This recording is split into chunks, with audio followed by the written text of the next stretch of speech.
Dear members of Global Relations Forum, dear members of Ankara Policy Center, this is a joint initiative between our two organizations. We're very, very happy to be able to, witness something of importance, talking about populism. We know it's the main phenomenon that's going around the world, and we have three very, very distinguished people who will be with us, three professors, two of them who will be panelists, and one moderator. Professor Sherry Berman from Columbia, Professor Emre Balta from Özyeğin University, and Professor Ersin Kalaycıoğlu from Sabancı University, who will be moderating this session. So we thank all of our, panelists and our moderator, and we hope that this will be a very lively session. And without further words of welcome, I'd like to give it to Fatih to say something as well. Thank you very much indeed, Selim. Good morning, Professor Berman. And good afternoon, Professor Balta and Kalaycıoğlu, and all the participants on behalf of Ankara Policy Center. The topic of populism and how to counter it is undoubtedly an important aspect of not only domestic politics, but of international relations. We are extremely privileged today to have three very well-renowned academicians to address this topic of growing concern. Populism, as you know, is not a new phenomenon. It's been with us since mid-19th century, to the best of my knowledge. However, it's becoming clear day by day that populism, as a socio-political endemic, I might say, started once again to permeate the socio-political structures, and it tends to become like a pandemic type phenomenon that we face nowadays. So it's become a persistent cause for concern on a global scale and for global governance, affecting both domestic and international politics. Consequently, its root causes must be adequately addressed and elaborated from both an academic and a policy point of view. That said, I wholeheartedly welcome our moderator and certainly our panelists, whom I am confident will bring new ideas and insights on what populism and its manifestations are and how to tackle this contemporary challenge. Thank you again. And now the floor is yours, Professor Kalaycı. Ersin Hocam, lütfen buyurun. Thank you. Thank you. Welcome to our panel. This is a phenomenon that we've been living through and experiencing it in various forms. In this country, there have been 2 or 3 periods in which different forms of populism had been experienced. First, in the 1920s, 30s, was more like the original occurrence of populism in the world. If we do not pay any attention to the Know-Nothing movement of the US in the 1840s or so, if I'm not mistaken, the first development of populism, and the literature pays any attention to, was the Narodnichestvo movement of Russia, 1860s, of all places, where you would have least expected populism to emerge. It did emerge there. It was more like a to-the-people movement by the aristocrats, as it goes, not the kind of populism we're experiencing nowadays, but it was carried out by a group of aristocrats who wanted the mujiks of Russia, the peasants, to have all the say as the fount of all virtue in Russian society. These clean and common people, common folk should rule Russia instead of the aristocrats and the emerging bourgeoisie. That didn't lead to anywhere. But then, of course, in the 1880s, we had another movement in the US, which was a farmer movement, basically. And all the leaders of it, as opposed to the Russian phenomenon, were the ones who actually, if not farmers themselves, lived within farmers in such places as Kansas, for example. And they initiated this movement. Now, the Turkish 1930s were more like the first one, where the central power of the time, Republican People's Party, was trying to go to the people and somehow re-socialize them into becoming a people from out of becoming slaves of or the subjects of a sultan. So that was the sort of phenomenon. So it was to the people movement, or halka doğru in Turkish. Then in the 1940s and 50s, Turkey had a example of a populist patronage movement by the Democrat Party, especially very successful. Then, most recently, after 2010s, we have the current populist movement, again by a government in charge, transforming itself from a non-populist origin, which had started in 2002, into a very populist origin. So we've lived through many different types of populism in this country. We should be well experienced with all kinds, and we will probably turn to that. But of course, there are many other experiences that have taken place between 1880s and now, also outside of Turkey in North America and Europe. And looking at them, we may be able to come up with a definition of this concept, defining its contours by the rich examples that are given to us by both Americas, North and South, and also Europe. So I would like to first turn to Professor Berman and ask her, to extract as much meaning out of populism, out of this American-European phenomenon, which became more global over time and have had deep-running influences on all of us. So the floor is yours. You're mute. That's always a problem. Shall I speak a little bit more generally about sort of what I see as the sort of major, as you said, yeah. So first of all, I just want to talk a little bit maybe to respond to what you said about this term populism. It's used very widely precisely because we all have a sense, or many of us have a sense, that we really are living through a time of political change. And so populism is sort of there to help us sort of describe what is different, what is distinctive, potentially dangerous about some of these new political parties and political movements that we have been living with for the last few decades. Although, as you point out correctly, this idea is not new. It has important historical antecedents. So the term populism, right? So even with the sort of movements that you mentioned, this term can be really quite broad. It can refer to an elite-led movement in Russia and a small farmers movement in the United States. Today, we use the term to refer to everything from Marine Le Pen's national rally in France to more authoritarian movements in Eastern Europe and elsewhere. So I want to say that we should be careful when we use this term, because it can really have very different meanings, and those meanings are not just sort of important for definitional clarity. They're important because they tell us about what these movements want, where they come from, and how to deal with them. So I think there's the most important distinction to make is within the populist genre about the distinction between movements that are talking about or trying to achieve better representation for groups that have hitherto been under or not represented. And those kinds of populist movements are not trying to sort of smash democracy. They're not trying to necessarily undermine democracy. What they're trying to do is bring voices or demands into the system that have been ignored. That is not necessarily an anti-democratic kind of thing. It, in fact, can, over the long run, strengthen democracy, as I would argue populist movements in the United States in the late 19th century did.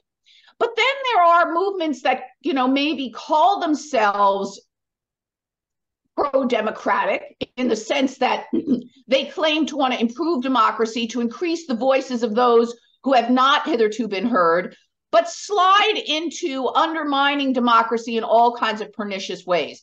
And so I think that is a very important distinction, because if we treat the former movements as inherently anti-democratic, in the West, for instance, I think we have a very bad tendency to call movements, to throw the term fascist on populist movements. And that is a very, very powerful term, right? Because once you call a movement fascist, what you're saying is that we cannot deal with these people. They cannot be compromised with. They are evil. And I do not think that that is particularly helpful when you are not dealing with a movement that is anti-democratic. So first of all, I think it's very important for us to watch what these movements do. And if they are calling for things, or when they come into power, begin to do things that are anti-democratic, we should react in ways that are appropriate to that. But I think we want to be careful about taking any movements that simply claim to be talking for or championing underheard voices and immediately anathematize them. I think that only tends to create more pernicious dynamics for democracy. So I just want to sort of throw that out there as something that I think is important, because when I, for instance, look at the difference between, or I look at what are called populist movements, for example, in Western Europe, and I look, for instance, even at my own country, I see a very dramatic difference. I see the movements that are often called populist in Western Europe having actually moderated over time. They started out actually more radical than they were. And now I think they have been in power in many West, not talking about East, many West European countries, and they have not undermined the democratic rules of the game. That's not true, of course, in Eastern Europe, where democracy was much weaker, where democratic norms and institutions were much weaker. And there you actually had people who I would call straight out pseudo-authoritarians, who were not interested in playing within the rules of the game. I would say my own country is somewhere in between. There is clearly, to my mind now, a party that is dominated by people who are willing to chuck aside the rules of the game in order to achieve what they want. They are not small d Democrats anymore. And these people, I think, therefore, have to be dealt with quite differently, for instance, than I would today deal with someone like Marine Le Pen, who I think is a qualitatively different political actor than her father. And while I don't support, I would not personally, I do not find the profile of her party very attractive. I worry less about her, for example, than I worry about the tendencies within the Republican Party in the United States. So may I interject a question here? Sure. That's a very interesting point you're drawing. But of course, there is also a hidden agenda here of some kind, or it can be some kind of change by stealth. By the way, these movements define the very term people itself. I mean, people seems very democratic, but the way they define the people may have all sorts of connotations. In Europe, for example, they talk about Borealic people, meaning white people. So there are many ways of getting around this. There's an interference. Could you please all unmute? Yeah. Okay, thank you. Thank you. It's been muted now. So by defining people in a certain way, meaning certain kind of people, or differentiating between genuine people and the rest, or something like that, you can suddenly have a totally different kind of movement or totally different kind of political party. I want to say that is correct. And that is, I would include in my definition of small d democracy, right? You cannot exclude people from the rights, the benefits of citizenship who are citizens. It does not matter where they come from. It doesn't matter what their skin color is. It doesn't matter what house of worship they go to, right? That is part of what being a small d Democrat is. And I agree with you, this term, the people, is a fascinating one and a powerful one because it is central to democracy, but yet its definition can be extremely undemocratic. I come from a country that has a history of slavery. So, you know, that is a very, very important thing, as you said, to pay attention to. Okay, now that is great. Now, the other question I would like to ask is, of course, the way the people are defined also seem to insinuate especially by at least some major populist movements, that this is a wholly united, in a solidified community, which has no differences of any kind. It was so much amalgamated into a whole that it is, all of them have the same qualities, in a sense, versus especially those who they hate, either minorities or, as you mentioned, some ethnic groups or religious groups, or an elite, which they consider to be highly exploitative, sly, and has to be somehow fought against, etc. So there is that slant as well.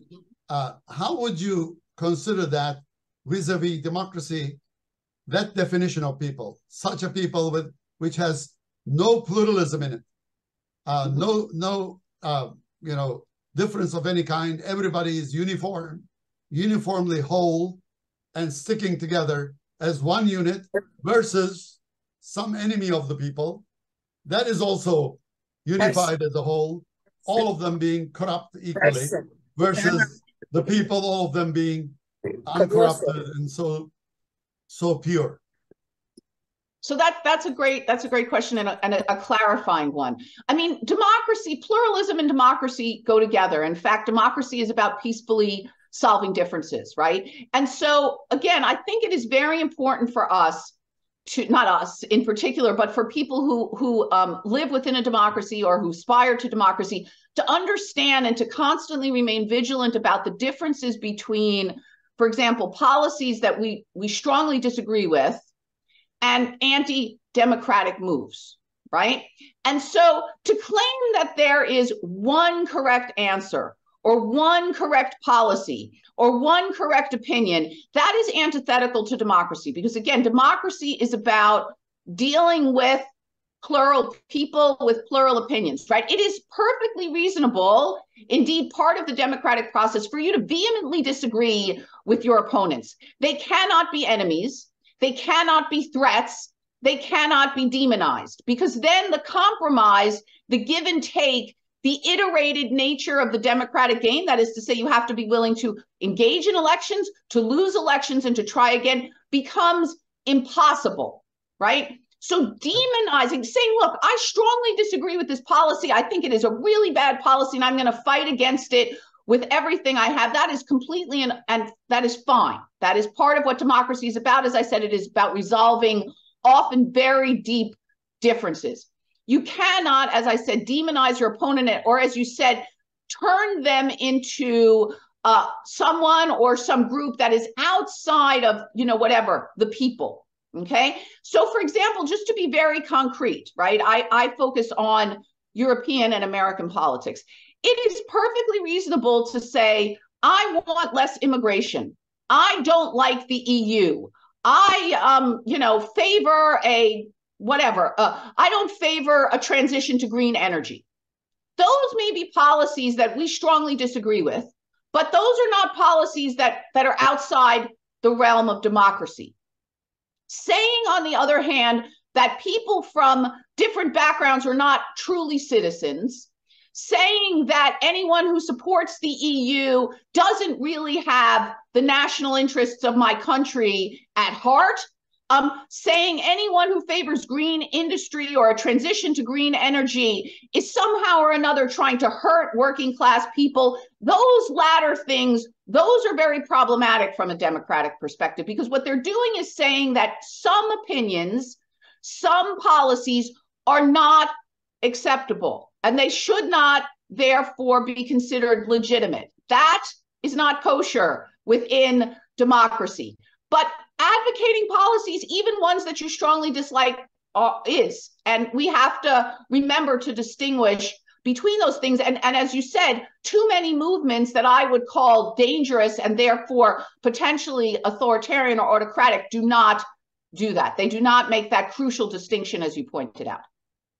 Okay, now I'll turn to a slightly different perspective, the relationship between populism and democracy, and populism and autocracy, whether populism is a threat to democracy, whether populism is, in your terminology, kosher, or in some other terminology, halal for democracy or not. And I will throw this question at Professor Balta to just look at this relationship between, are we dealing with a threat or just a problem or just a variant of democracy? Or is it a variant of autocratic type of regime? Is it in between? Is it a totally different type of ideological stance? Where do we stand here? And if it's a threat to democracy, what kind of a threat? Okay, I think it takes us back to the definition of what populism is. And I here agree to Professor Berman that the definition of populism is wide range, takes on different forms, adapts to distinct contexts, regions, historical periods, ideological divides. And scholars, even when trying to define the contemporary types of populism as we see today, have adopted different forms and definitions of populism. But what I want to say here is that I think populism is not about the policy, right? I mean, and I also agree here again with Professor Berman that people can be anti-immigration, could be European, skeptical about the West, could be against globalization, social liberalism, and these different types of policies are all legitimate. But my preferred definition of populism is basically adopting it or seeing it as a thin ideology, which hinges on three components that is shared by populist movements across the board.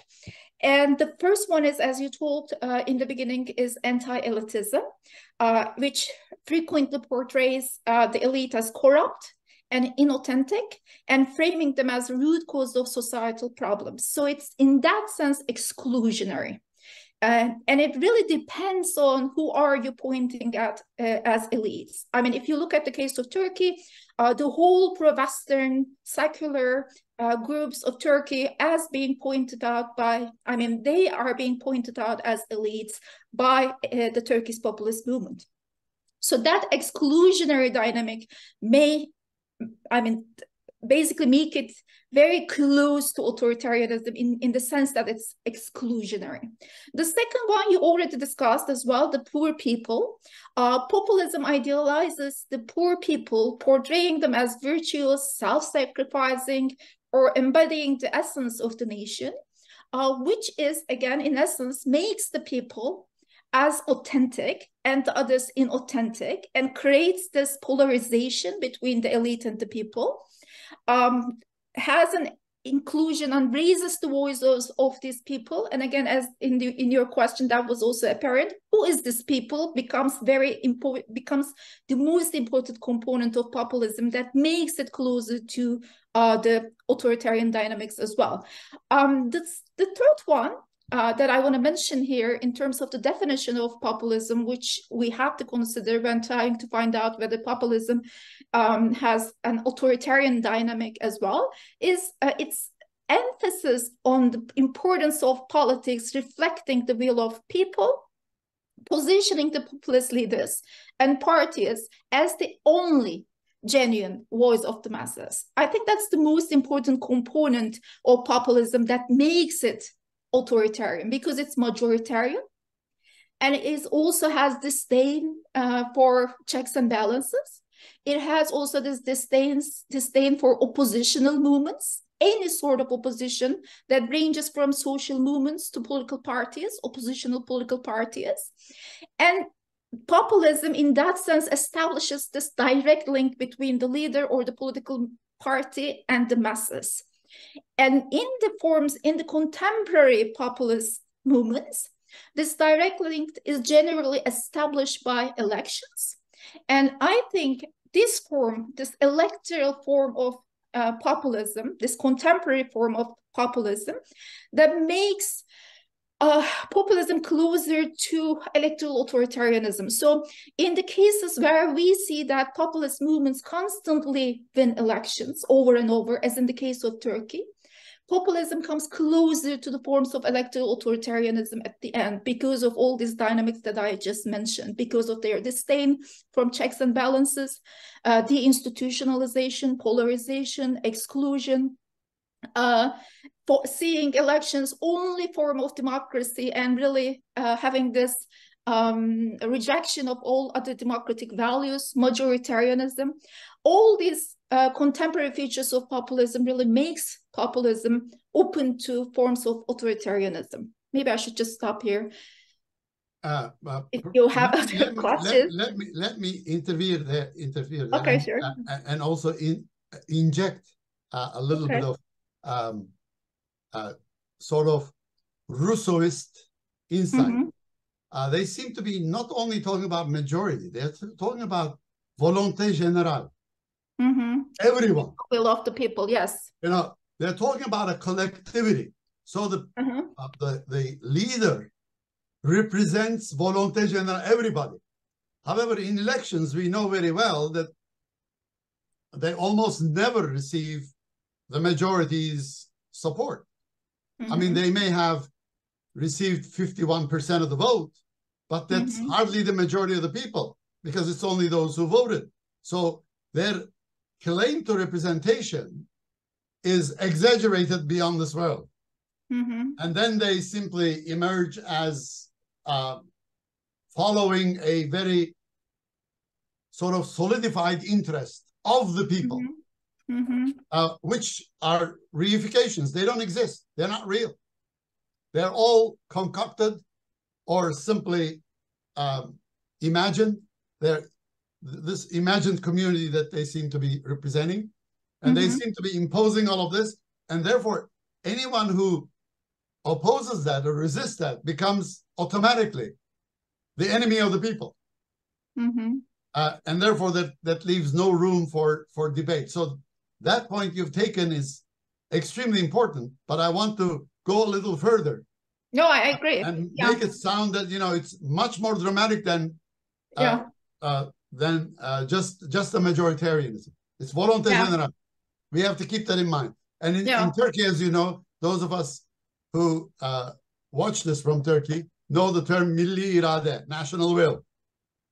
That's a constant argument, something that practically, empirically does not exist.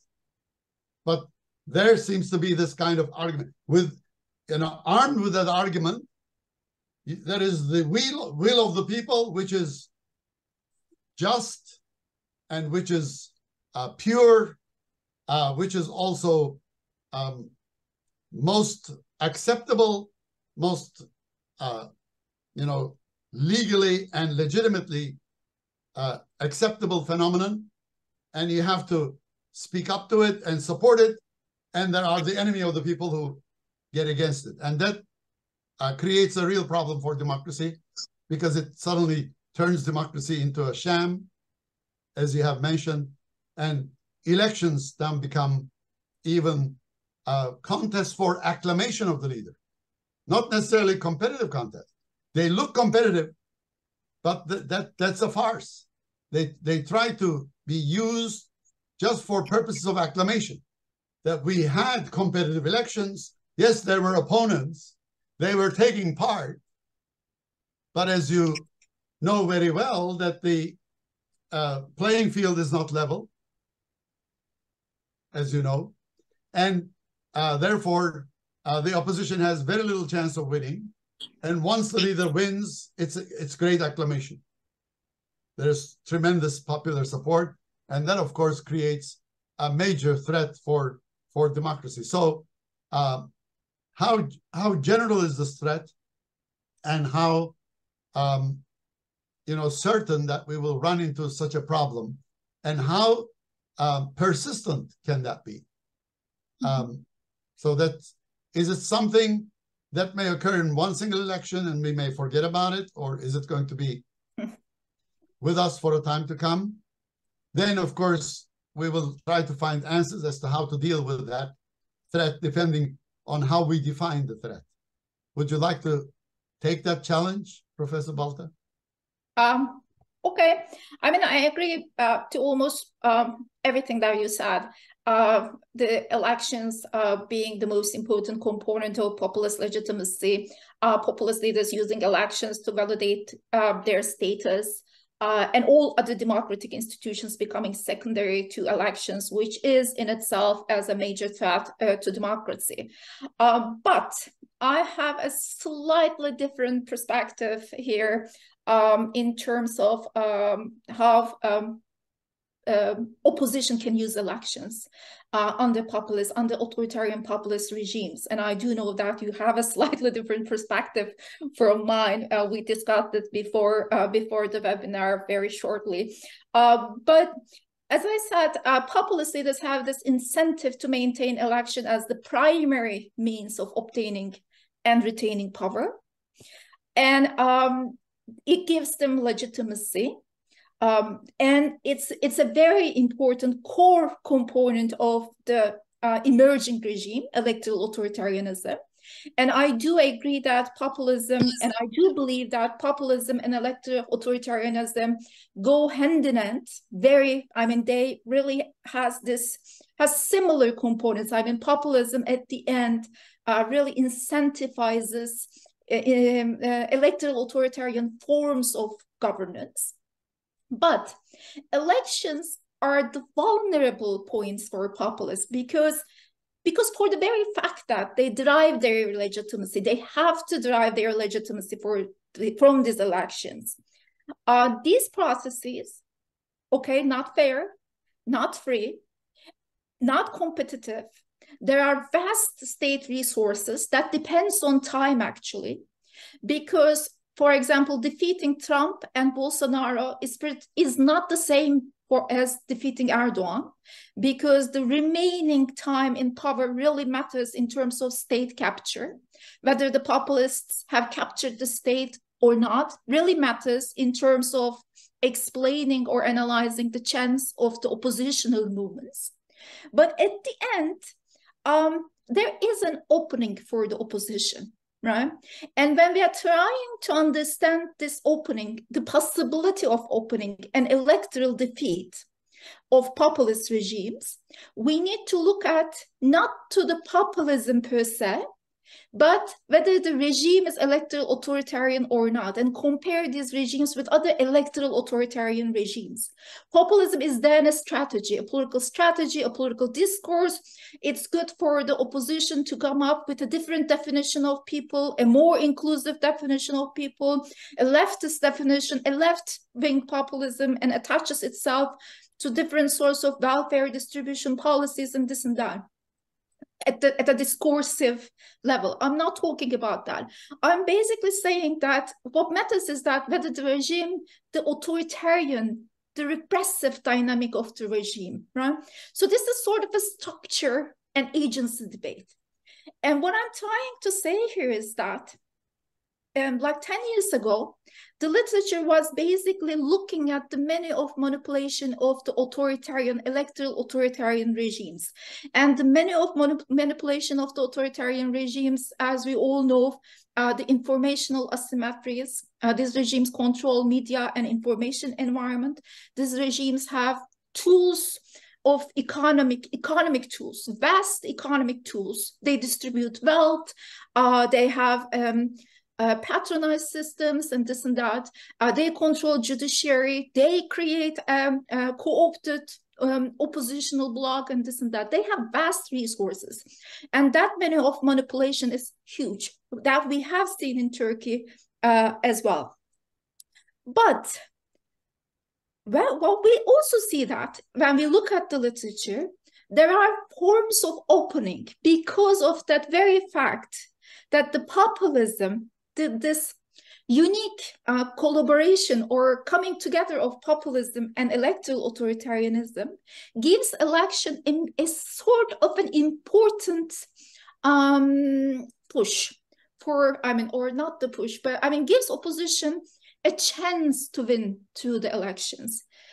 And this is related to a lot of factors. It's a very difficult thing to do, but it is related to a lot of different factors. For example, the literature argues that if you look at globally, whether it's related to regime weakness, whether there are regime debilitating events like earthquakes, economic crisis, the loss of repressive dynamics, and this and that. So whether the regime is as weak, I mean, as strong as it used to be, really matters in terms of winning the elections. Electoral design, past institutionalization of parties, whether you have a strong institutionalized political party system in the past, in the history of the nation, economic development of the country, urbanization, societal cleavages, whether the opposition is able to transform the societal cleavages, and this and that. I can go on. There are many factors. But what I really want to say and underline here is that this unique combination of populism and electoral authoritarianism, because populism really derives on electoral legitimacy, really needs to win elections, even though with many of manipulation, in certain junctures, when the regime becomes weak, there is an opening for the opposition. And that's an actor-based explanation. That should be an actor-based explanation from then on, whether the opposition is able to coordinate, whether the opposition is able to campaign effectively, and whether the opposition can use all the resources that it has against the regime.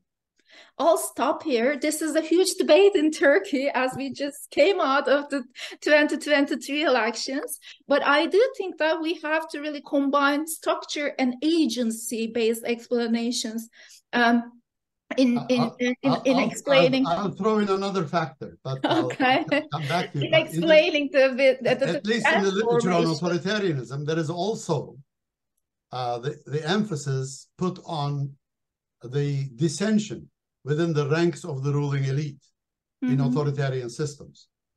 Such a dissension is, or some kind of course, yeah, falling apart, yeah. is essential for the authoritarian system to collapse. Yes, exactly. What I'm trying to say here, when we ask the question how to challenge the populist regime, sure. We need to use the literature on how to challenge the authoritarian regimes. Not populism per se, when the populism and electoral regime comes together, as in the case of Turkey. Sure.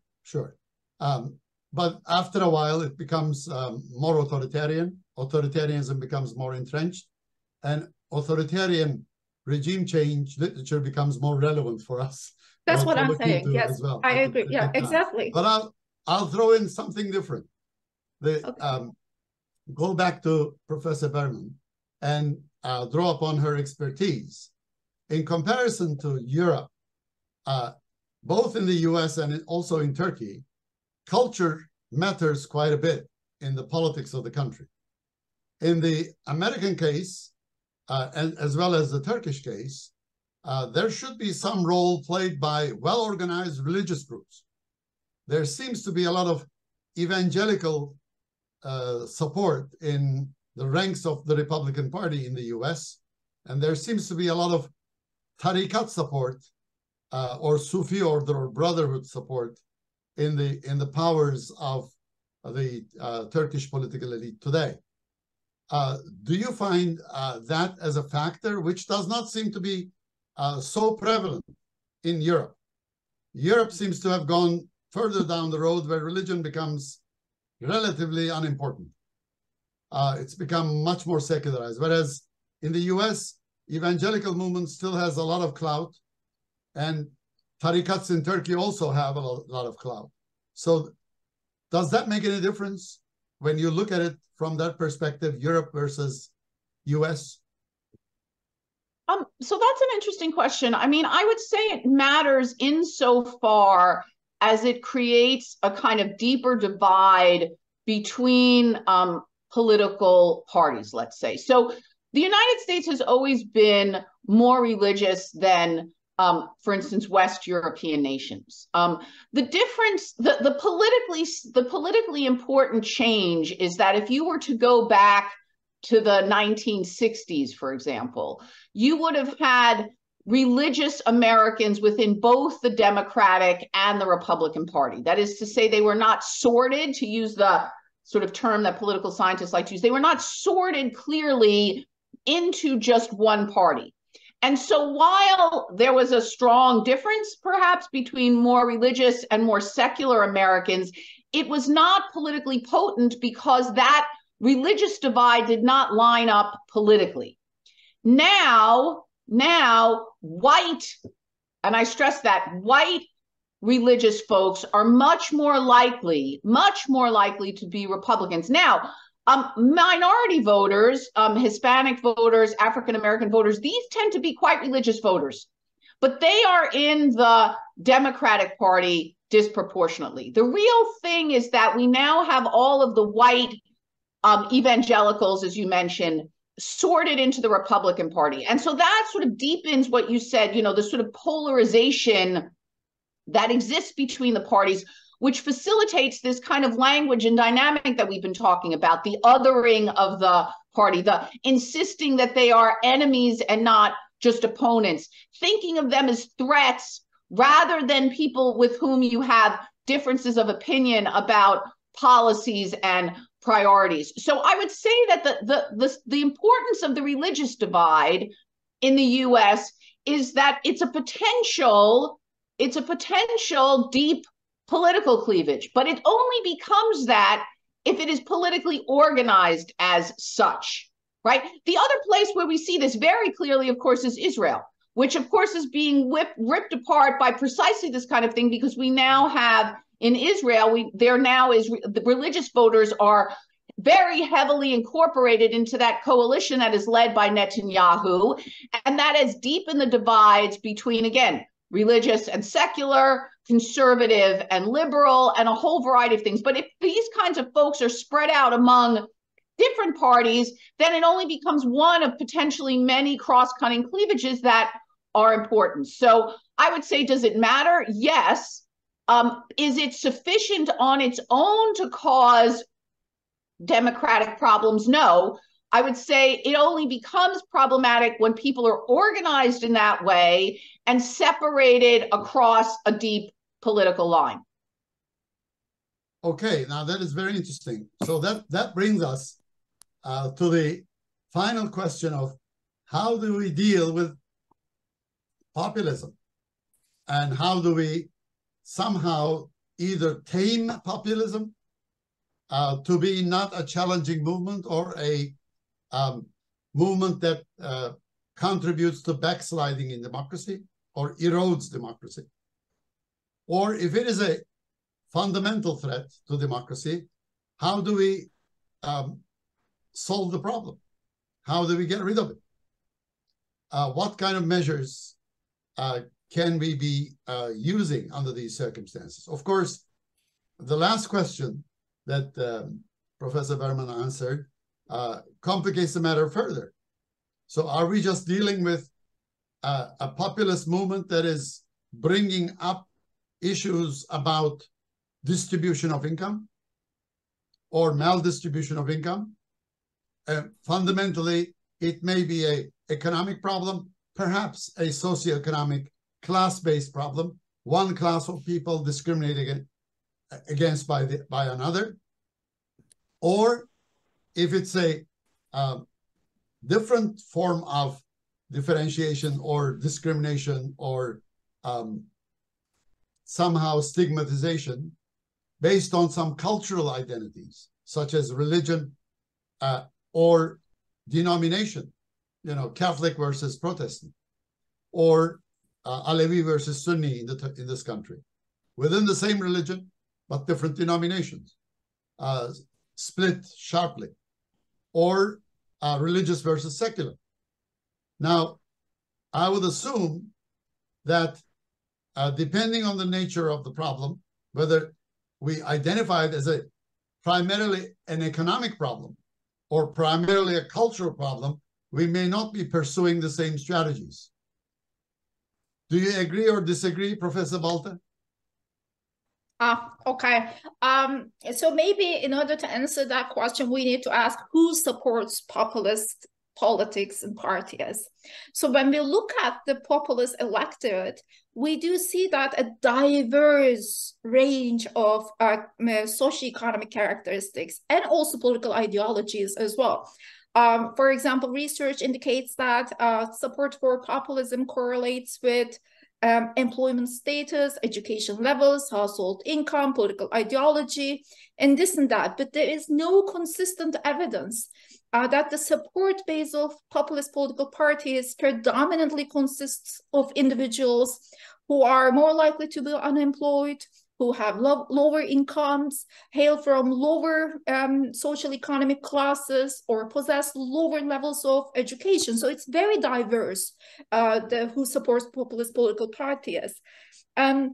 But what is really common with these different socioeconomic people who really have different socioeconomic backgrounds, and the research finds over and over again their level of democratic dissatisfaction. They are not happy about how our institutions, democratic institutions, work. So if one of the important components of really increasing the welfare of our fellow citizens is to increase the equality or equal distribution of income, we also have to underline the fact that we need to improve our democratic institutions. And one of the first things that we need to do is that political party democracy, party democracy is very important, for example. You may not change the political democracy at the national level instantly, but what political actors should do, they have to improve, or oppositional actors should do, is that they have to improve party democracy, first of all. That's very important in order to increase sort of democratic satisfaction of the citizens, right? And show them how democracy can actually be done. This is first.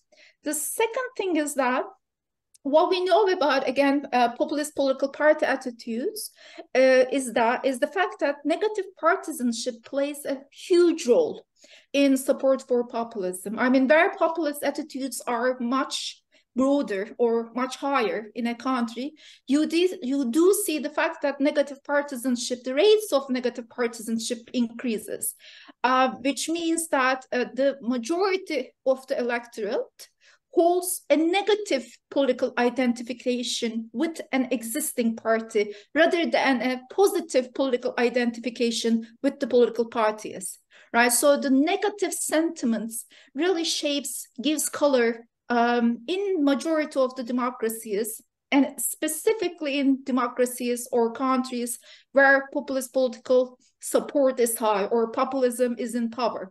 So we have to really transform. That also really points to the fact that we need to really increase the quality of our democratic institutions, so that, and also the way that how democratic institutions work, so that majority of the actors, or at least we begin to identify positively with the political parties, rather than voting for this political party because we hate the other political party, not because we like this political party, but because we hate the other political party.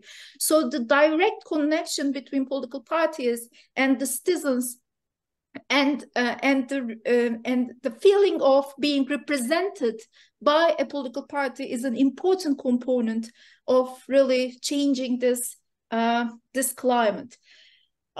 What else I should say? I think we should come up with a more inclusive definition of the people that emphasizes equal distribution of wealth, solidarity, and this and that, rather than more exclusive cleavages that are more exclusive. And finally, maybe I can point out to the fact that timing matters, because, as I said, once populism takes hold, it comes together with electoral forms of authoritarianism, once it begins to use this menu of manipulation, and once it begins to win elections over and over, then it solidifies, it consolidates itself. So it's harder to really challenge the populist patterns or populist political parties. And if, I mean, Turkey really experienced this early on, much earlier on the other countries, in the beginning of 2000s. We didn't really know the relationship between populism, democracy, many of manipulation of the populist political parties. But right now, everyone knows this menu. So timing really matters in that sense. The first two elections, it's much easier to win against authoritarian, radical, right, populist political parties. But once they consolidate and capture the state, it becomes much more difficult. So timing really matters. Okay, there is, of course, another question that comes to mind with your analysis, that dissatisfaction with democracy creates another challenge for us, for whose understanding of democracy are we talking about? Is it the political scientists' understanding of democracy, or social scientists, or people's understanding of democracy? Now, as you would recall, in the last 10 years especially, we have been paying more attention as political scientists to what people understand from democracy. And it looks as if there are two different definitions of democracy, especially in Europe, prevalent among the people. More Western and Northwestern Europe, people are more, people seem to be putting more emphasis on procedural aspects of democracy. Rule of law, abiding by the law, civil liberties, rights, etc. Whereas as you come closer to our part of Europe, Southeastern, the Balkans and us, etc., suddenly the majority of people understand from democracy it's something substantive. It produces a substance, a tangible benefit to them in the form of more cash in their wallets. If that happens, you have democracy. If that doesn't happen, you don't have democracy. They don't care so much about civil liberties or rights or this, or to be able to talk, etc. They don't seem to be putting much emphasis on that, or even rule of law. Therefore, that makes these populist movements to deal with the judges or the courts with a heavy hand without losing any support under those circumstances. So that is also something we have to understand, that when we are talking about the talk of democracy, those who hear us probably understand certain things that we may not be assuming while we are talking as political scientists. Anyway, so this is an interesting phenomenon. And I've seen some papers appearing in APSR recently in the last couple of years, doing the same sort of thing for the US. And that they also seem to be turning out interesting outcomes as such. Now I'd like to turn to Professor Berman and ask for what you would like to suggest as to how we deal with this challenge of populism. How can we best get rid of it? Is it only a matter of timing, or is it mainly a matter of timing, or is it the composure of the populist elite? Is it party politics or democratization in party politics, etc., their relationship with democracy, or do we need to look into other conditions or developments or events as well? Floor is yours, man. So thank you. So let me try to connect with some of the comments or responses that Professor Balta already gave to sort of a similar kind of question. I mean, this is a sort of maybe not helpful answer, but I do think it's an important one to stress, which is that, you know, with populism or you know, sort of pseudo-authoritarians, really the best offense is a good defense. That is to say that, you know, dealing with the populist or potentially authoritarian challenge before these parties or movements are in power is really the best strategy from the point of view of chances of success. That is to say, if you are living in a place where a party that is feeding off the dissatisfaction of a significant sector of the population that feels, again, unrepresented, unresponded to, disrespected, whatever, then trying to deal with whatever complaints or grievances they have by establishment parties, that is to say, parties that are committed to the democratic rules of the game, is the best strategy, right? So, if you are dealing with a party that is,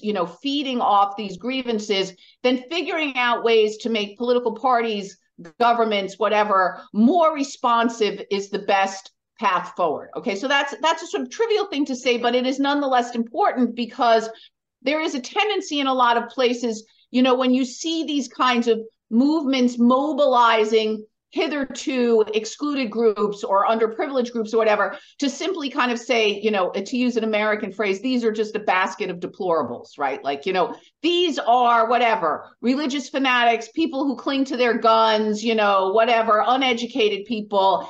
And the fact is, and this gets back to what we were talking about at the beginning, these are part of the people, right? They may seem different from you, but they are citizens. They have a right to vote. They have a right to have their demands and grievances responded to.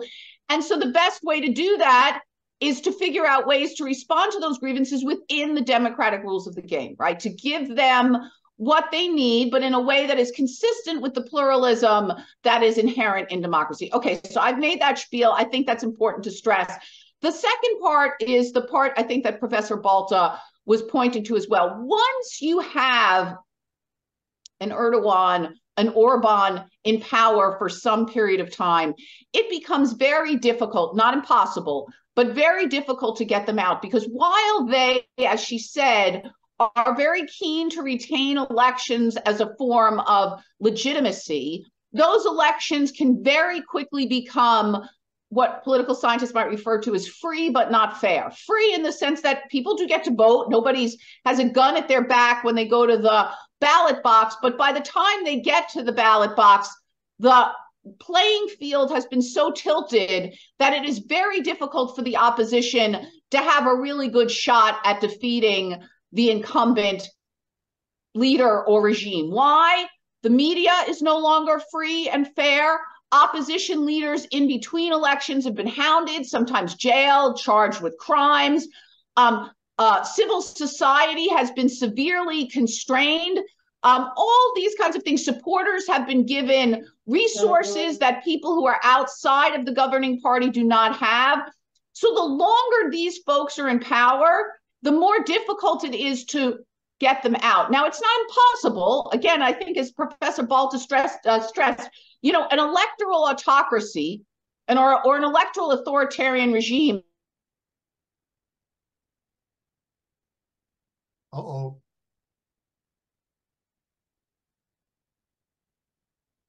Sabotage.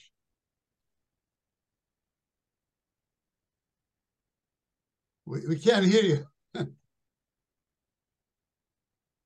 She's frozen. Yeah, she's frozen. Maybe she got disconnected. Well, most probably. Can Professor Berman, could you please reconnect? We've come practically to the end of our panel, but we have time for questions, as you very well know. We may go on to the questions and wait until she tries to reconnect. I think she's gonna. Oh.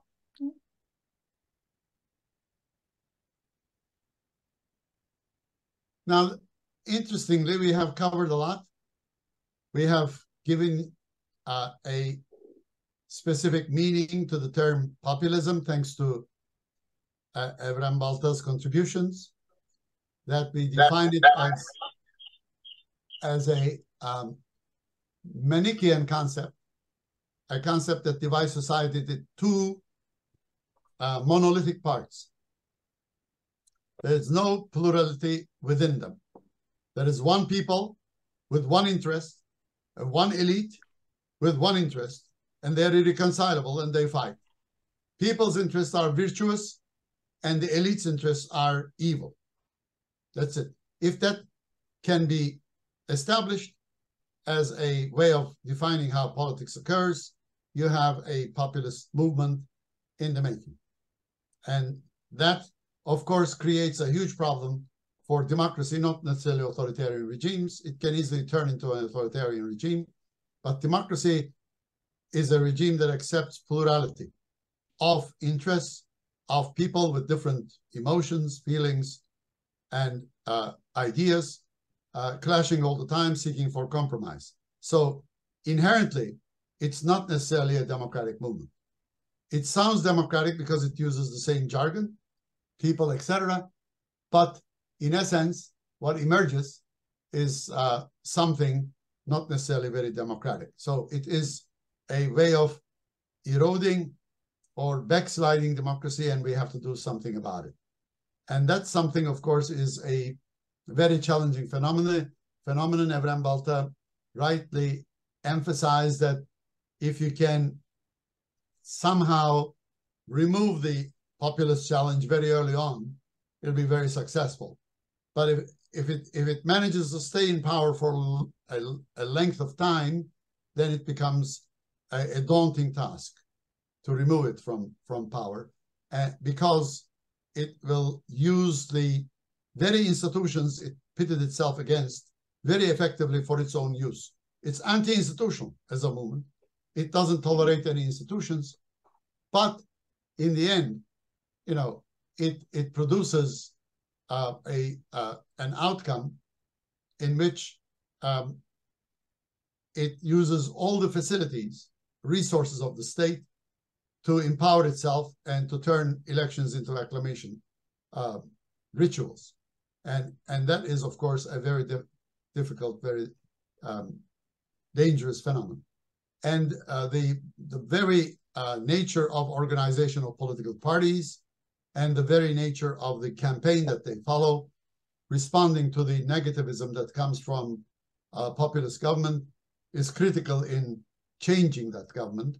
But also you should take into consideration that if there is any elite fissure among the ruling autocratic government, that is an advantage for possibility of democratization. Now, there is a question, as far as I can tell, there is a hand. I can only read iPhone. I assume that iPhone is not going to ask the question, but somebody is behind that iPhone or using that iPhone. Could you introduce yourself and ask your question, please?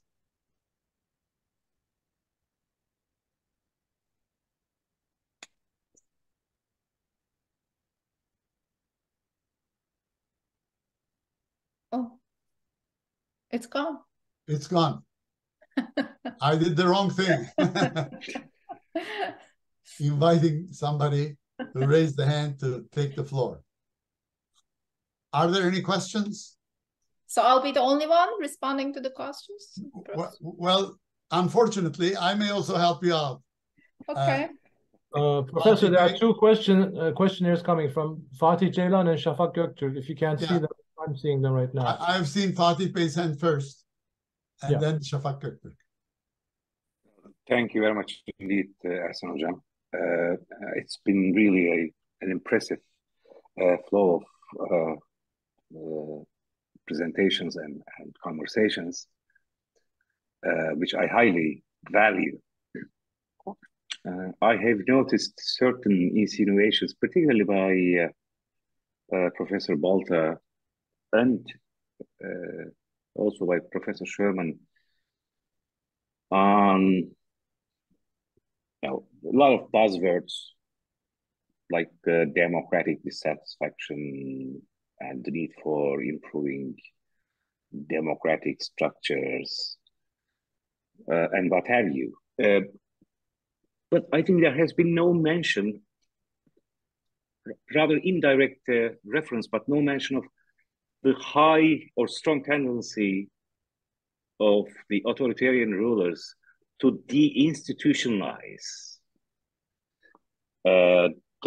particularly the separation of powers, to create more space for themselves to act upon, which is coupled with de-internalization of democratic values. to further build their authoritarian rule and regime.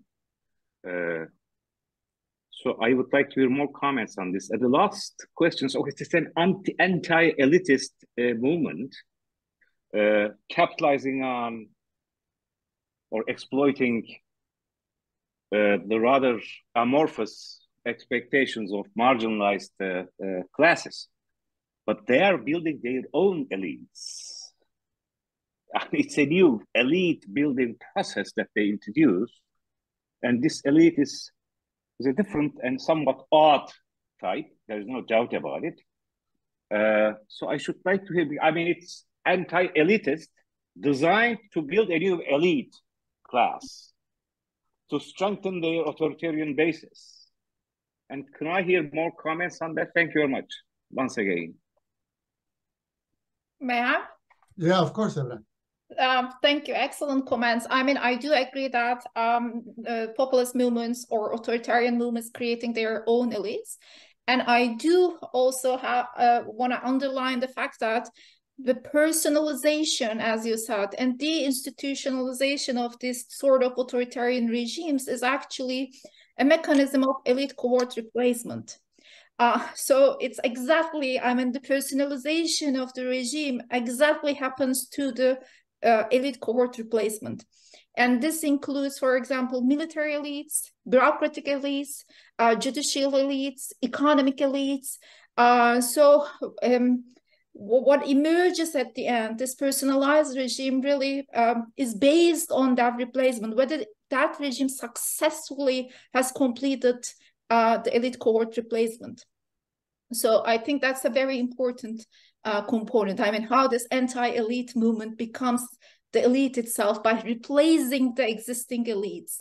One thing I would like to mention here is that we have done a study with Alper Yağcı and Christopher Kaltwasser on populist attitudes, or let me state differently, whether populist or whether the supporters of the AKP or a populist party in power are actually populists themselves, because populism is inherently has this attitude of being anti-politics. They have this huge mistrust. I mean, populists in general has this huge mistrust to the political institutions and mechanisms, right? They have this mistrust to the elites themselves. But when the populists become elites and politicians themselves, how these attitudes do change. And what we found in this study is that the supporters of the populist party in power are actually not populists per se, but they are more conspiratorial in a sense, which also reflects the changing strategy of the AKP. I mean, when they began to govern the populist politicians, the boundary between conspiratorial thinking and populist thinking becomes quite thin. The antagonism towards the elite are increasingly being framed in terms of global elites, Western elites, Western institutions, foreign governments, external forces conspiring against the native populations and this and that. So this populism, more domestic sort of anti-elitism, becomes more a global sort of anti-elitism. And we have seen this in Bolsonaro, in Trump as well, more like global conspiracy against the native culture. And the populist ideology transforms more to a nativist ideology, protecting culture, protecting society, nation from outside influences. And these elites of the populist period, the initial period, for example, in the case of Turkey, elites who are pro-Western now becomes the collaborators of the external actors or foreign agents of the external governments. So this conspiratorial thinking is really key in the consolidation of populist movements and these movements being transformed into more authoritarian source of governments. And again, as I also agree that there's a huge process of deinstitutionalization going on, which is related to disdain from checks and balances and personalization of the regime. What we see in many of these contemporary populist movements, more authoritarian populism, right-wing authoritarian populism, I should say, to use the correct term for the contemporary populist movements, we see a lot of personalization going on. I mean, these regimes, if we have a post-populist movement, that post-populist movement is personalization. Now you end up with a personalist regime. Or as Professor Kalaycıoğlu argues, more sultanist forms of ruling. By the way, Professor Sherman is back. Ah, good. Yeah. Welcome back. Sorry, we went on with questions. If you would like to add to your comments, please do so now. We'll continue with the questions after.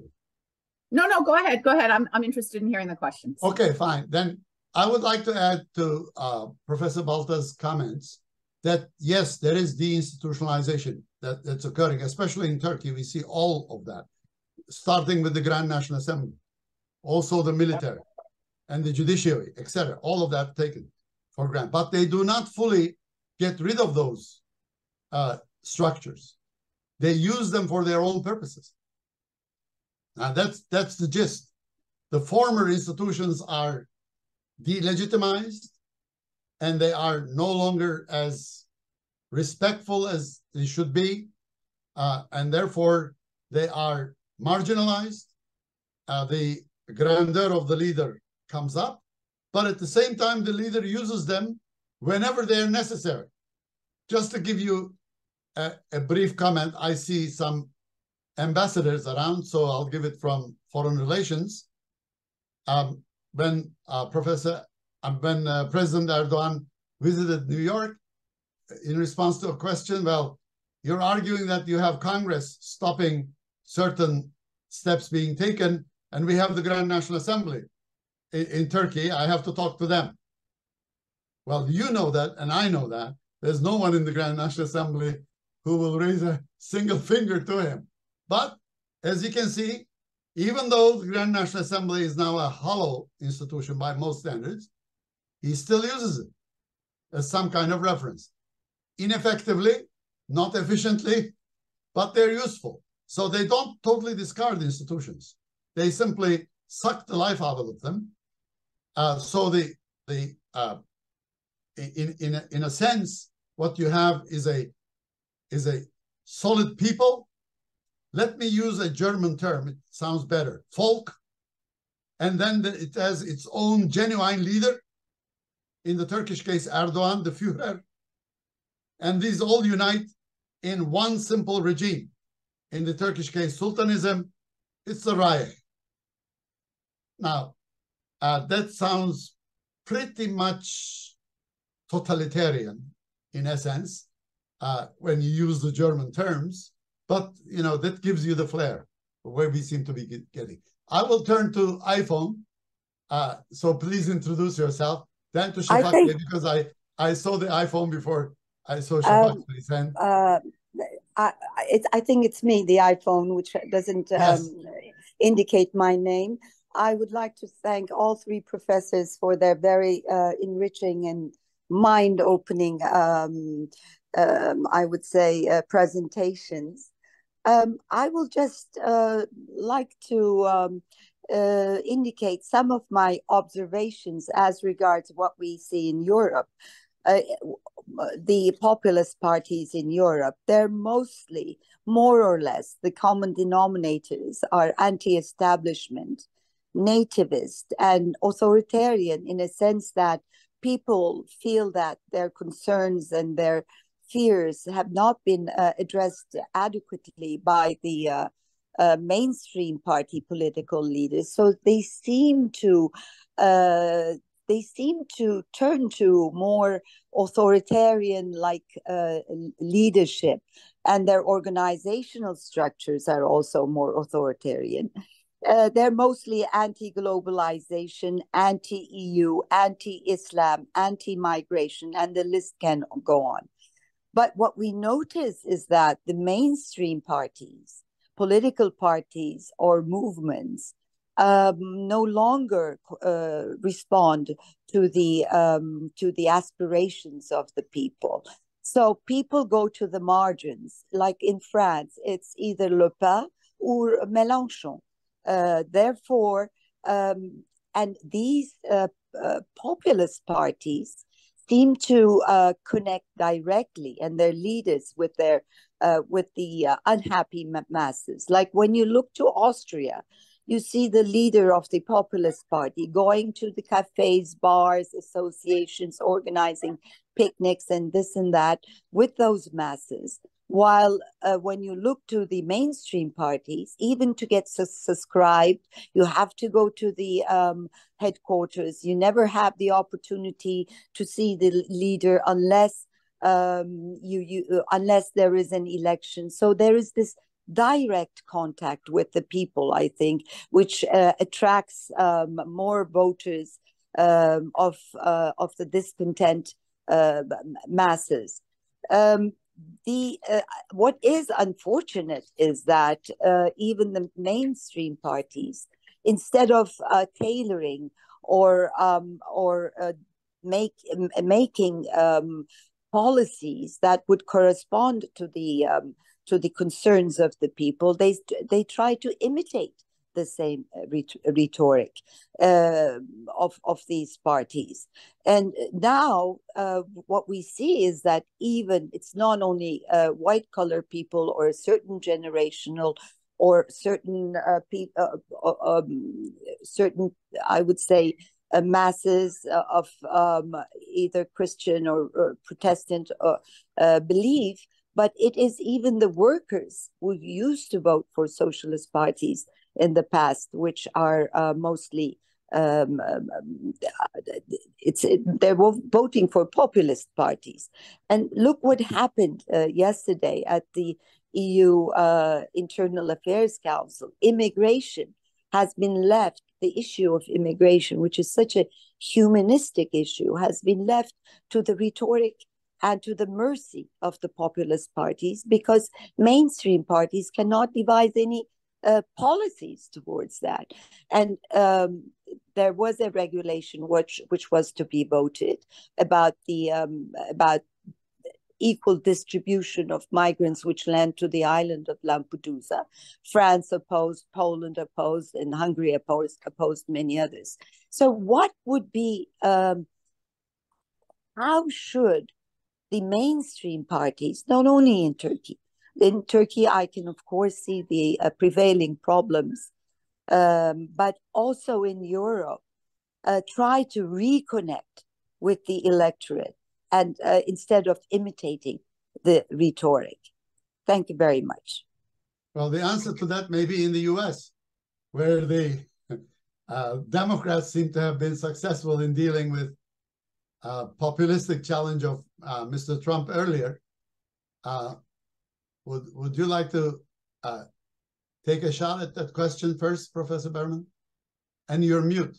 Oh, good. Yeah, no. So I would disagree in that it was surely true that the Democrats obviously managed to win. Biden managed to win in 2020, but we sort of have our sort of monster back, likely to be the candidate again in 2024. So I mean, defeating once is good, but as I think the question was trying to get at, sort of how do we deal with this problem long term? That is to say, how do we deal with the dissatisfaction and the grievances that sort of encourage significant sectors of the population to vote for someone who is so sort of anti-establishment and problematic from a democratic perspective? Again, I think the answer is a relatively simple one, but a very, very difficult one. That is to say that, you want to diminish the grievances and the dissatisfaction that feed these kinds of parties in the first place. And so in a way, it puts a very heavy burden on mainstream establishment parties to come up with better solutions, democratic solutions, liberal democratic solutions that are able to kind of cut these grievances and dissatisfaction off before they grow to the point where they threaten democratic underpinnings. I mean, as I have, and others have sort of pointed out, populism is as much a symptom of democratic problems as it is a cause of them. We've spent a lot of time talking about the ways populism can sort of undermine democracy. Leaders get into power and they start, dismantling the guardrails, the checks and balances, and all those kinds of things. And that is certainly a legitimate way to look at these parties and movements and a way to study them. But we have to recognize that they only arise when there are enough grievances and dissatisfaction. And so that really points back to those establishment mainstream parties. As you said, in Europe, I mean, we have a large number of low-income, low-educated people, working-class people, lower-middle-class people who really feel, not incorrectly, that the trends of the last several decades have not been favorable to them, and they are dissatisfied. In the past, a generation or so ago, they would have voted for the left, and now they disproportionately vote for the kinds of populist right parties you've mentioned. Now, I'm not suggesting this is a good trend. Obviously, it's not, but it does reflect some real underlying grievances and problems that have not been addressed. You also mentioned, the question mentioned sort of changes in parties. Sure, they are much less connected to their grassroots than they were in the past. This has a lot to do with the decline of things like unions, has a lot to do with things like the rise of social media. It's much easier for new parties to just connect directly to voters rather than having to go through the sort of, building up of grassroots organizations and networks that they would have done in the past. I mean, we are in a period of change, and if establishment pro-democratic parties want to win, they have to come up with better ways of dealing with these demands, with these grievances, and these new challenges. Professor Walter, you want to add anything to that, or should we get on with the other questions? Yeah, let's get the other question, okay. I think. Yeah. How are we doing so far as time is concerned? If we're running out of time, I'll take both questions and then finish off. I think that's the best way to proceed. Okay. Then Shafak Bey first. Then I'll turn to Süleyman Gökçe. Thank you very much. I, again, would like to thank the organizers and also thank the three professors, distinguished academicians. I know Professor Balta personally, but Professor Kalaycıoğlu, you are long familiar household screen face. So although I may be new to you, you are very much a familiar figure for me. I would like to venture to bring a slightly different dimension to today's discussion. In every debate, I tend to choose a couple of keywords. And for this afternoon's discussion, I have deinstitutionalization and anti-establishment as those key words. Populism has its own history and distinguishing characteristics. I understand that, and I again thank the three professors for freshening up our memories. But it can be only fully understood in its relation with the systemic context it is manifested. Because it typically aims at the rule of law. Initially, it bypasses, then aims to undermine and demolish its very tenets. When it becomes the main engine of the movement or the ideology, that is populism, we are faced with the downward spiral of democracy. This is the typical outcome. We tend to praise democracy, but it is not a self-sustaining environment. It is when it is severed from its moorings, and those moorings are the rule of law and the checks and balances. let us remember that the publicly promulgated and independently adjudicated law, alongside the separation of powers, replaced rule emanating from sanctified and self-proclaimed authority. So when populism emerges in this context, we have to associate it in some manner with that sanctified or self-proclaimed authority. Rule of law, in its simplest sense, rests on the acknowledgement that the safeguarding of one's rights depends on the safeguarding of the same rights of the others. Historically, the emergence of the concept, that is the rule of law, did not involve any compassion. It was the accumulated outcome and the interaction of countervailing forces.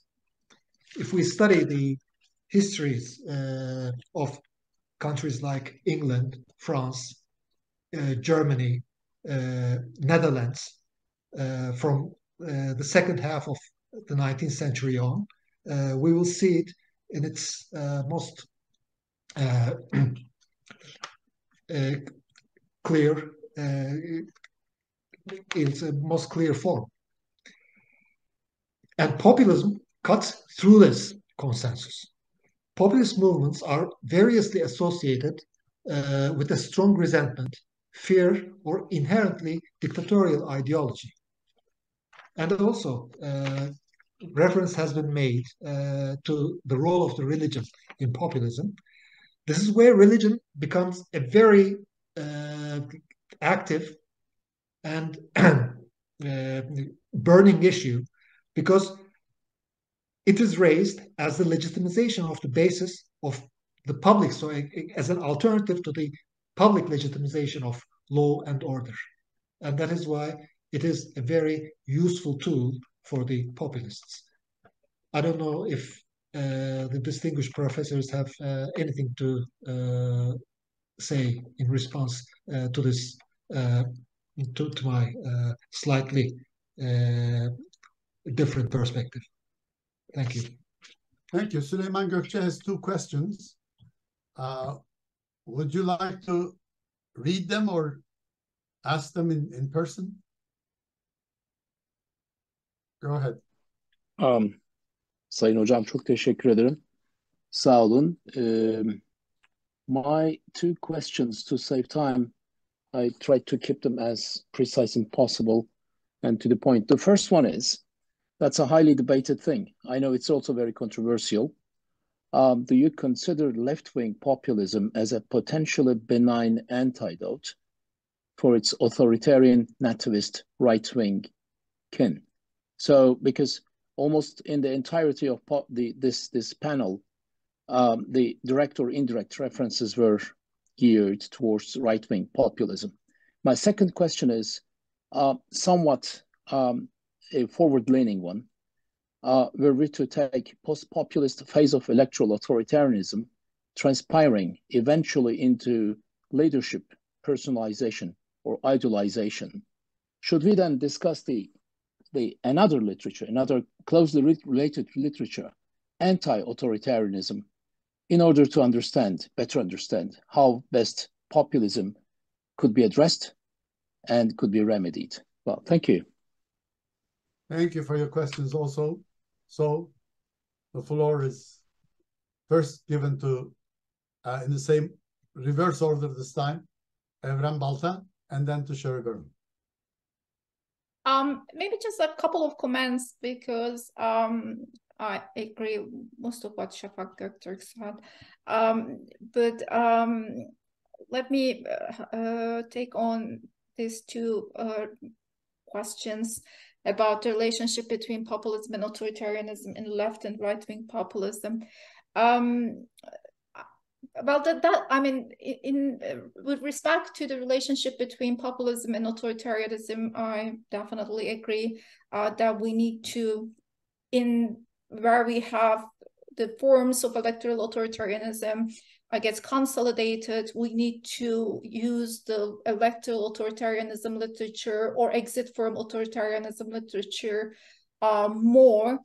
as I said, this relationship between populism and elected authoritarianism is a very complex one. But at the same time, populism, but at the same time, it shows that populism could be a catalyst for the erosion of democratic institutions, but keep these institutions as, the elections as the primary, by keeping elections as the primary institution, primary democratic institution, it can lead to unexpected outcomes when opposition forces effectively coordinate when in critical junctures.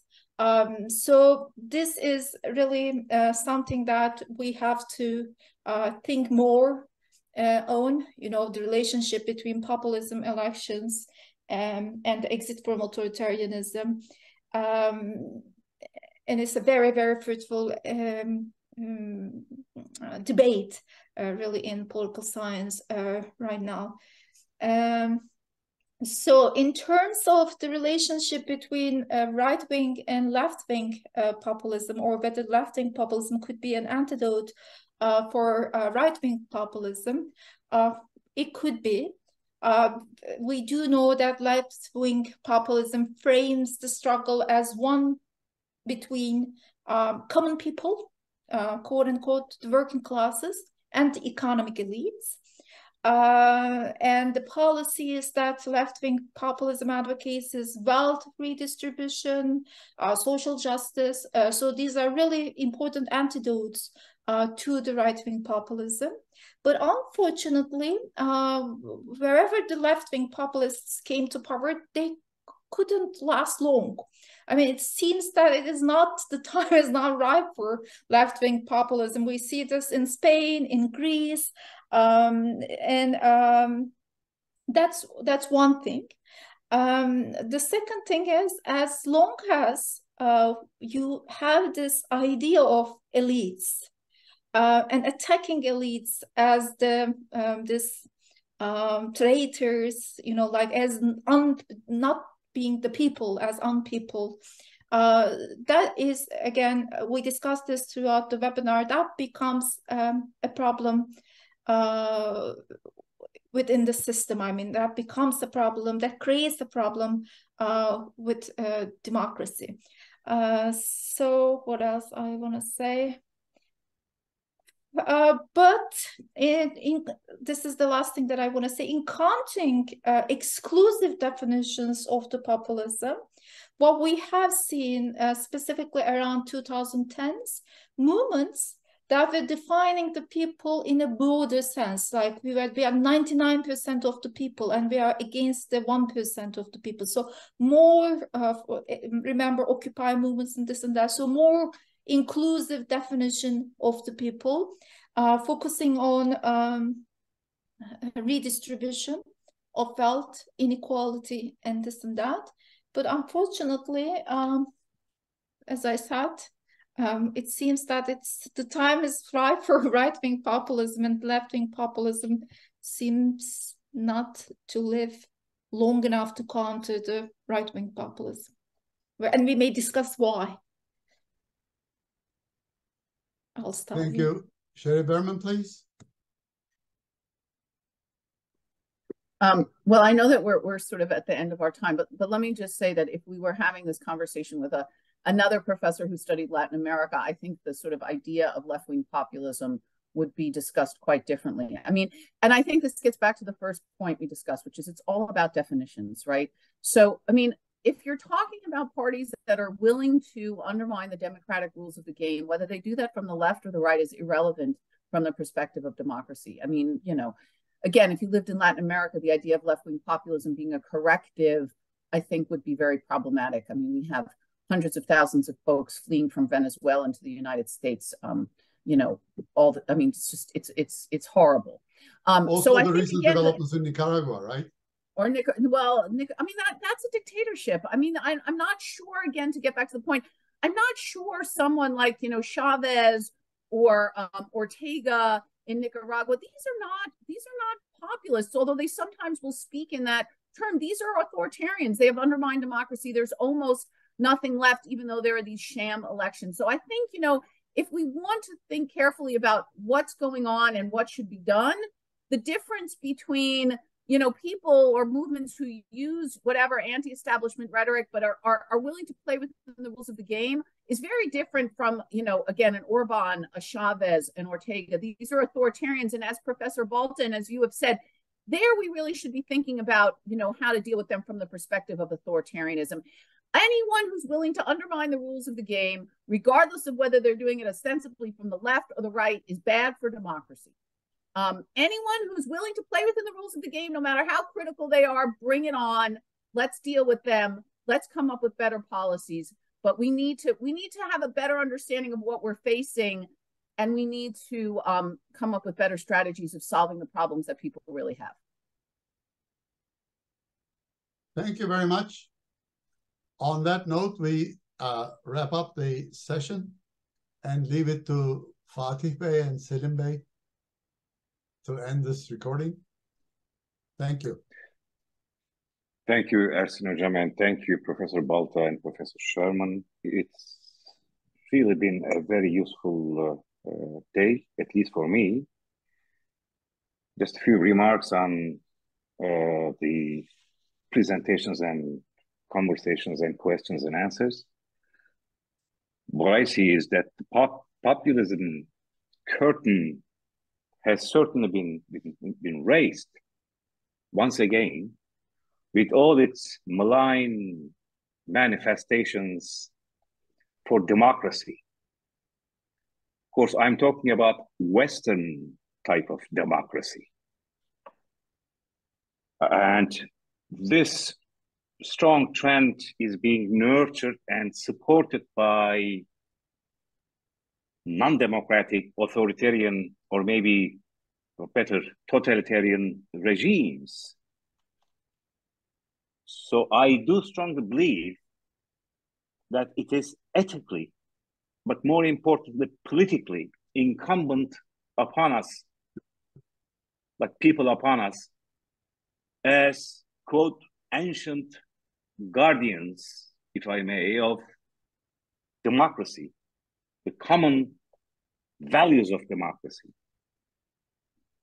with a view to not succumbing to pressures being exerted by populist movements and parties, and rise up to this challenge on a sustained basis to uphold and advocate the common ideals and values of democratic traditions and institutions.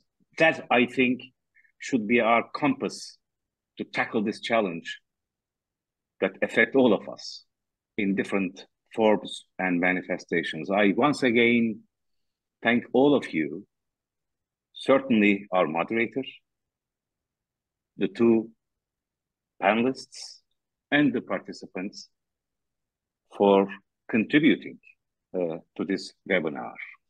And I do believe that Ambassador Yanel will also have some remarks, and then we will close the session. Thank you. Yes, thank you very much. I'd like to echo what my dear colleague Fatih has said with regard to this panel, the panelists. I'd like to also thank, on behalf of Global Relations Forum, all three professors, all panelists. And I think that the moderator also acted like a panelist as well. So, I mean, he has been able to contribute quite a bit. And I think that this panel was also enriched by the quality of the questions that we heard today. And one point that I'd like to make is that I think that if populism is to be prevented, democracy has to take root in that country. And we've seen that in the United States. The institutions prevented populism from taking place. And I do hope that next year this will continue to be the case. Populism is something that we have to live with. It's unfortunate, but we have to find the guardrails, as my colleague Fatih has said, to fight them. Once again, thank you for joining us, and we hope that we'll be able to have another joint session together with our dear colleagues, APM. Thank you, and safe journey for all of you. Thank you. Okay, bye-bye. Thank you very much. Goodbye. Thank you. Thank you for the invitation. Thank you. Bye. Bye. Thank you very much. Thank you.